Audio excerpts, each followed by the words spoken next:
Assalamualaikum warahmatullahi wabarakatuh. Selamat datang kembali di kelas manajemen proyek sistem informasi. Setelah perkiraan biaya masing-masing kegiatan telah diidentifikasi dalam proses estimate cost, selanjutnya mari kita ke proses yang ketiga, yaitu determine budget, menentukan anggaran biaya proyek. Proses ini melibatkan pengalokasian perkiraan biaya atau estimate cost ke sumber daya material per individu atau item pekerjaan dari waktu ke waktu. Sumber daya material ini atau item pekerjaan didasarkan pada aktivitas yang telah kita definisikan di dalam WBS untuk proyek tersebut. Input dari proses ini adalah rencana manajemen biaya, baseline ruang lingkup, perkiraan biaya setiap kegiatan, dasar perkiraan biaya, jadwal proyek, kalender sumber daya, daftar risiko, perjanjian, dan aset proses organisasi. Tujuan utama dari proses penganggaran biaya proyek adalah untuk menghasilkan baseline cost atau biaya dasar untuk mengukur kinerja proyek dan untuk menentukan kebutuhan pendanaan proyek.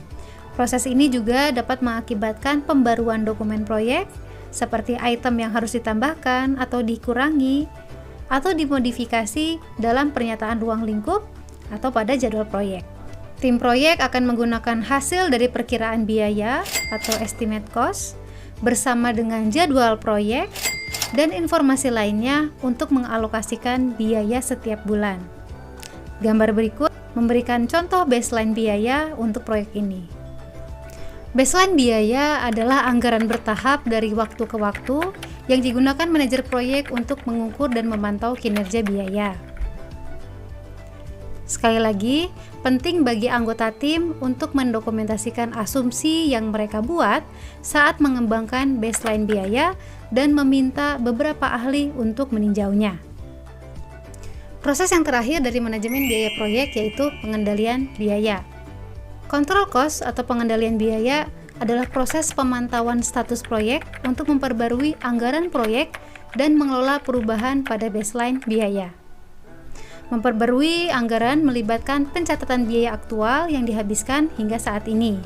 Setiap peningkatan anggaran resmi hanya dapat disetujui melalui proses kontrol perubahan yang terintegrasi.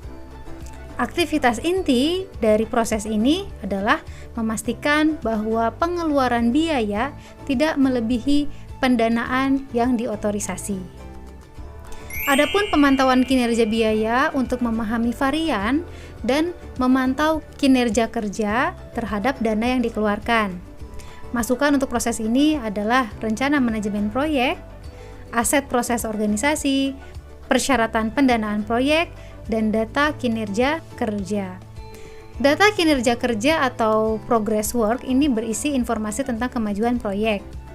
Alat dan teknik dalam pengendalian biaya diantaranya adalah perangkat lunak manajemen proyek, sistem kontrol perubahan untuk menentukan prosedur untuk mengubah baseline biaya, rapat tinjauan kinerja, dan tidak kalah penting adalah pengukuran kinerja.